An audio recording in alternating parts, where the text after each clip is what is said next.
उत्तराखंड विधानसभा का बजट सत्र चल रहा है। सत्र का आज तीसरा दिन है। हमारे साथ बातचीत करने के लिए जबरेडा से कांग्रेस विधायक वीरेंद्र जाती जी हैं। बातचीत करेंगे। सर, कल से 2 दिन का सत्र हो चुका है। कल कार्य मंत्रणा की बैठक भी हुई। अब 2 दिन का एजेंडा तैयार हुआ है।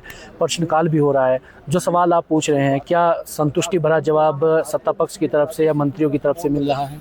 देखिए, प्रश्नकाल का एक दिन हुआ मंगलवार को श्री सुबोध उनियाल जी और श्री माननीय मंत्री सतपाल महाराज जी दोनों का प्रश्नकाल रहा। और जिस तरीके से प्रश्नों के जवाब उन लोगों ने दिए, और आपने देखा होगा सुबोध उनियाल जी अपनी ही पार्टी के माननीय विधायकों के प्रश्नों पर घिर गए, और घिरने के पास जो कोई संतोषजनक जवाब जो है वो सरकार नहीं दे पाती है। और ये सबसे बड़ा कारण ये भी है, इसीलिए सरकार जो है सदन को चलाने से भी बचती है, सदन की अवधि कम करती है। या अगर आप देखेंगे पूरे भारत में जितनी भी हमारी विधानसभाएं, उनमें नीचे के पायदान से पहले या दूसरे नंबर पर सबसे कम सत्र चलाने वाले लोगों में हम हैं, पहले दूसरे पायदान पर। तो हमारे उत्तराखंड प्रदेश में अगर जनता के सवाल ही सरकार से नहीं पूछे जाएंगे, आम जन के प्रश्न ही सरकार तक नहीं पहुंचेंगे, तो जनता के विकास कार्यों को गंभीरता को लेकर के आप समझ सकते हैं कि ये सरकार कितनी गंभीर है।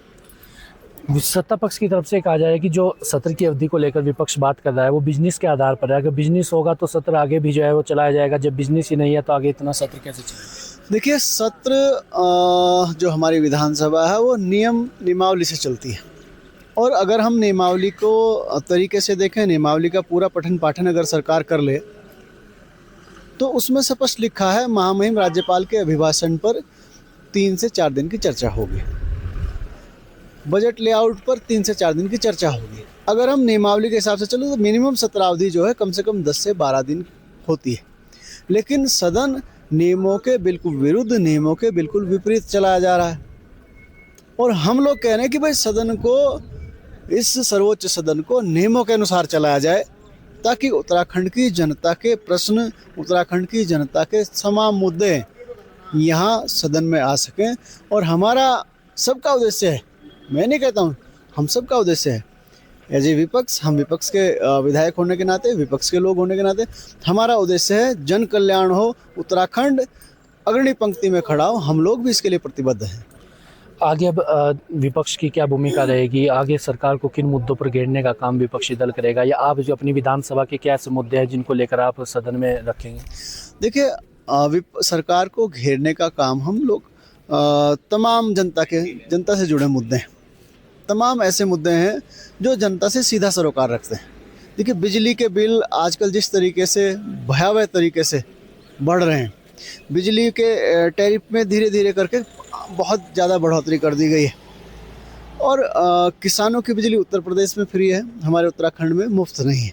हमने कहा कि भाई कि बिजली, हम ऊर्जा प्रदेश होने के नाते क्या हमारा जो किसान है, क्या उसको सौभाग्य नहीं हो सकता कि वो बिजली फ्री प्राप्त कर ले? और तमाम जो ये खोखला बजट जो आया है, जिसमें अगर हम तरीके से देखें तो कुपोषण पहले के मुकाबले बढ़ा है, मेडिकल फैसिलिटीज़ देने में हम नाकाम रहे हैं, एजुकेशन के क्षेत्र में प्राइवेट इंस्टीट्यूशंस की सहभागिता बढ़ती जा रही है। तो भाई सरकार कर क्या रही है? अगर सरकार इतना बड़ा बजट ला रही है, इतना बड़े बजट के अनुसार प्रदेश में पैसा दे रही है, और फिर भी प्राइवेट इंस्टीट्यूशन, प्राइवेट हॉस्पिटल्स और तमाम प्राइवेट चीज़ें, निजी चीज़ें बढ़ोतरी कर रही हैं, और हमारी सरकारी जो मशीनरी है उस पर जनता का विश्वास नहीं है, तो कैसी सरकार चला रहे हैं ये लोग? तो ये तो हमारे साथ जबरेडा से कांग्रेस विधायक वीरेंद्र जाती, और साफ तौर पर चाहे बजट हो या फिर सत्र की अवधि हो, उसको लेकर सवाल खड़े किया। उन्होंने कहा कि सदन को जो है सरकार चलाना नहीं चाहती, और जो मुद्दे हैं, जनता के मुद्दे जो विपक्ष उठाने का काम कर रहा है, उनसे बचने के लिए सत्र की अवधि जो है वो कम की गई है। अब 2 दिन और का एजेंडा जो है वो कार्य मंत्रणा की बैठक में हुआ था। अब आज और कल जो है बजट पर चर्चा होनी है, विधेयक पारित होने हैं, राज्यपाल के अभिभाषण पर चर्चा चल रही है। अब आगे विपक्ष की क्या भूमिका रहती है और किन मुद्दों पर विपक्ष सरकार को घेरने का काम करते हैं, तमाम चीज़ें देखने वाली होंगी। अपने सहयोगी रोहित के साथ मैं अरुण सैनी, जनता टीवी, भराड़ीसैंण।